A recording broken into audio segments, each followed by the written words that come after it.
বিশ্বকাপের আগে সেমিফাইনাল খেলবে আফগানিস্তান, যেখানে নিউজিল্যান্ডকে পর্যন্ত বাদ দিয়েছিলেন রশিদ খান। তিনি জানিয়ে দিয়েছিলেন প্রথম ম্যাচেই আমরা নিউজিল্যান্ডকে হারিয়ে তাদের বাড়ির টিকিট ধরিয়ে দিব। কিন্তু আজ কি হয়ে গেল রশিদ খানের সাথে? অবশ্য প্রথমে ব্যাটিং করতে নেমে শুরুটা দুর্দান্ত করেছিল আফগানিস্তান। নির্ধারিত 20 ওভারে 6 উইকেট হারিয়ে 182 রানের লড়ক সংগ্রহ দাঁড় করায়। দলের হয়ে সর্বোচ্চ 35 বলে 63 রানের ইনিংস খেলেন গুলবাদিন নাইব। আর এরপর মাসেল দেখিয়ে উদযাপন। আফগানিস্তানের মাসেলের কাছে কি চাপা পড়ে যাবে নিউজিল্যান্ড?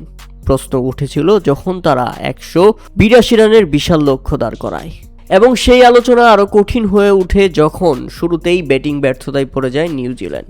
উইকেটে এসে সুবিধা করতে পারলেন না ফিন এলেন, বোল্ড হয়ে ফিরে গেলেন প্যাভিলিয়নে। এরপর আরও একজনকে বোল্ড করে দিয়েছেন মুজিবুর রহমান। রাচিন রবিনরা গোল্ডেন ডাক মেরে ফিরে গেলেন প্যাভিলিয়নে। তবে উইকেটে এসে টিম শেফার্ডকে দারুণ সঙ্গ দেন গ্লেন ফিলিপস। এই দুজনের 74 রানের দুর্দান্ত পার্টনারশিপ রীতিমতো ম্যাচের ভিত করে দিয়েছে। তার মধ্যে আবার আফগানিস্তানের অধিনায়ক রশিদ খানের ক্যাচমিস ছিল সবচেয়ে বড় হতাশার। এরপর ফিরে যান গ্লেন ফিলিপস। 25 বলে 42 রানের ইনিংস খেলেন এই ব্যাটসম্যান। আর গ্লেন ফিলিপসকে ফিরিয়ে রশিদ খান যেভাবে উদযাপন করেছিল তাতে মনে হচ্ছিল সেখানেই জিতে গেছে আফগানিস্তান।